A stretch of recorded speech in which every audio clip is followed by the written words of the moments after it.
Mr. Freeman, you say the defendant has taken you down the paternity court road once before, and now you are here denying you fathered Braden, her 1.5-year-old son. Where we take these messy, real-world situations, all the legal documents, the personal histories, and we try to synthesize them into something you can actually understand. And wow, today's case it's really the perfect storm. It really is. We're looking at a case with this incredible mix of relationship history, biological doubt, and frankly, a pretty hilarious piece of financial litigation over party decorations. Right. This is so much more than just a DNA test. It's about deep, deep relationship scars. On one side, you have Mr. Freeman, the defendant, and he is just so skeptical. He is seeking legal proof that he is not the father of his second child, a little boy named Braden, who's about 1.5 years old. And here's the part that just makes this whole case so compelling. Miss Garrett, the mother, she's countersuing him, but not for child support, not yet. She's suing him for half the cost of a birthday party. For their other son, Bryson. And she wants $501.13. That specific number, it tells you everything, doesn't it? You are countersuing for $501.13 for a birthday party you claim Mr. Freeman failed to pay for. Yes, Your Honor. It really does. It's about the breakdown of trust. So our mission in this deep dive is to unpack how a court handles a huge biological question like paternity right alongside a seemingly petty financial fight over balloons. And how the history of one child really just dictated all the doubt surrounding the second one. Exactly. Okay, so let's start at the beginning. Because Mr. Freeman's entire defense, it really rests on this one phrase he used. We have been down this paternity road once before. Yeah, his doubt about Braden isn't coming out of nowhere. It's a direct result of what happened around the birth of their older son, Bryson. So what happened there? Well, years earlier, Mr. Freeman initiated a paternity test for Bryson, and he walked into a situation that it completely fractured his trust in Miss Garrett. Okay. He claims that when he got there for the DNA test, there was another man there. Another man? What, in the waiting room? No, another man there to take a paternity test for the same child. Whoa. Okay, you have to imagine that shock.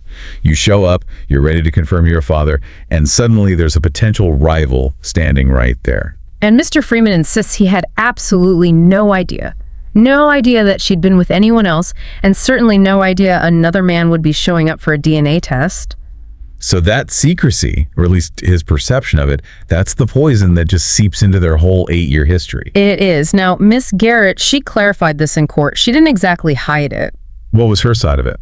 She said she told him there was a possibility of doubt, but she insists he chose to stay in the relationship with her through the whole pregnancy anyway, knowing that risk. So she's basically saying, look, I was honest enough, and you chose to commit back then. After I found out I was pregnant with my first child, and I told Mr. Freeman, I also told him that there was a possibility there was another person that could be the father. Exactly. And despite all that drama, what was the result? Bryson was his son. Bryson was confirmed to be Mr. Freeman's biological son, but, the psychological damage was done. It was irreversible. Right. And that event, it allowed him to define their entire relationship in these really, really narrow terms from that point on.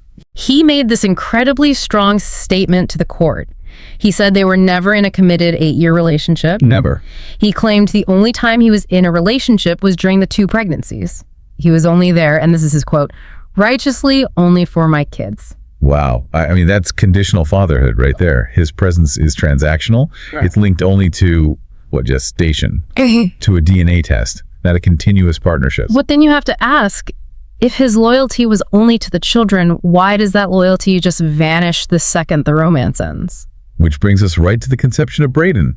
This happened about 2 years after Bryson's birth. Yeah, so after they got the DNA certainty for Bryson, Mr. Freeman actually got into another relationship with a different woman. Okay. But he and Miss Garrett continued sleeping together, and that's what led to Braden's conception. Miss Garrett testified that he then left that other relationship to get back with her. And he was present for the second pregnancy. Fully present. The whole thing. He was there for the delivery, everything. Okay, so this is where it gets so frustrating, right? He witnesses the entire pregnancy. He's there to cut the cord for both kids. But now he's in court denying Braden and demanding a new test. Why? Because of that scar from the first time. His reasoning is actually pretty simple. They was not together when Braden was conceived, so he believes she could have been sleeping with someone else again. Even though the first test proved him wrong. Exactly. He just couldn't trust the situation because they weren't official. And the court even pointed this out, didn't they? Like, hey, it's 2 years later. They did. And Miss Garrett hammers home this contradiction. He's there for the most intimate moment of birth, but he's completely absent from their lives day to day. She laid out this whole pattern of neglect, right? No, it was devastating. No calls, no money, nothing for Christmas or birthdays, unless he's actively, pursuing a romantic relationship with her. He doesn't send money. He barely comes by to that's see what it's them. about. And what's his response to that? Well, when he's confronted with that, he pivots. He claims that she has run him away and paints a bad picture of him. He implies the real issue is how she uses money and her family conflicts. So it's this classic agonizing cycle. He says he doesn't pay, she gets resentful, and then he uses her resentment as an excuse to be emotionally absent. And the court just has to sift through all that emotional noise to get to the legal facts. And that toxic dynamic, it even spills over into the legal paperwork, like the birth certificate. Right. Mr. Freeman claims nobody ever showed him the option to sign Braden's birth certificate. From the nurse to the doctor, nobody ever said anything about a birth certificate, showed me a birth certificate, or even gave me an option to sign a birth certificate. And Miss Garrett's response to that in court, I mean, it was an emotional verdict on his whole character. It really was. She told him directly, I don't want my sons to have your last name because you don't deserve it. No, I said I don't want my sons to have your last name because Exactly. you That's all I don't want deserve you it. That is just a staggering statement of lost trust. It is. She's basically telling the court that his doubt and his absence have stripped him of the right to pass on his identity to these boys, biology or not. The name is something you earn. So Mr. Freeman is in court because he's just unsure, and Miss Garrett, she uses this moment while they're waiting for the DNA results to sort of set the record straight about the future. She does. She tells the court point blank that their relationship is toxic and she will not have that around her kids. Her only hope is for him to step up and be a father, financially and emotionally, if he is proven to be the biological dad. So the romantic chapter is closed no matter what. Closed. Yeah. Lock. Done. Okay, now we have to get to the part of this deep dive that brings this whole thing crashing back down to earth. The countersuit. The $501. While they're waiting for these life-altering DNA results, the court has to rule on a birthday party dispute. And this is where you really see the surprising legal power of just, everyday oral agreements.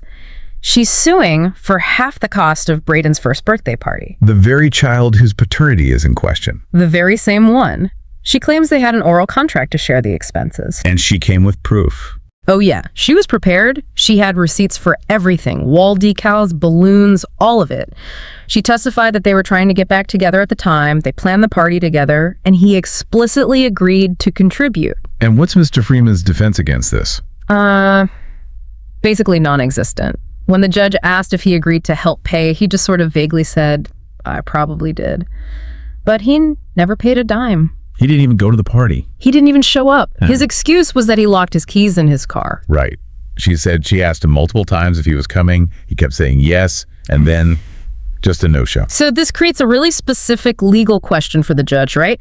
Does a verbal agreement to split the cost of a kid's birthday party count as an enforceable contract? And the answer, it turns out, is yes. Absolutely. Because she provided concrete evidence of the expenses, and he basically conceded that an agreement existed, the legal boxes for an oral contract were ticked. The insight here is pretty crucial for anyone listening. Those casual agreements, especially when they involve shared responsibilities for kids, they can be legally binding. For sure. She spent the money relying on his promise. So the court ruled for her, the judgment confirmed an oral contract was made, and he was responsible for half. Mr. Freeman, you are responsible for half of that amount, and you owe that to her. For that reason, my judgment is for the defendant in the amount of $250.57, which is half of the amount that it took to throw that birthday party. And the final tally for the party debt. $250.57. It's a small amount of money compared to the emotional stakes, but it's a legally profound ruling. It affirms his responsibility. And with that debt settled, the focus snaps right back to the DNA. Miss Garrett says it again. No reconciliation. Even if it's positive, just be a dad. And then comes the moment of truth. The final dramatic reveal.